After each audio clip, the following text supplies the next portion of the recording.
ช่วงนี้ฝนตกหนักนะครับก็พายุเข้านะจังหวัดอุบลนะครับ ก็ต้นกล้าก็ล้มหลายต้นอยู่อันนี้ต้นกล้า1 สัปดาห์นะครับ ก็ล้มระเนระนาดเลยฝนตกพายุหนักผมก็ไม่ได้เอาเข้าร่มนะถ้าเข้าร่มมันก็จะขาดแดดนะก็เลยแบบว่ากันไปครับช่วงนี้ อันนี้ก็ยังไม่ได้ปลูกนะก็คือ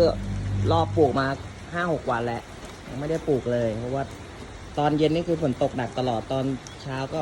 เดี๋ยวเมฆครึ้มเดี๋ยวฝนมาตั้งแต่วันพุธแล้วนี่ก็ประมาณ6 วันแล้วก็รอดูต่อไปครับผมรุ่นนี้ก็คือรอปลูกแล้วนะเนี่ยรุ่นนี้รอปลูกอันนี้ก็ปลายสัปดาห์นี้ก็โตช้ามากสู้ๆครับ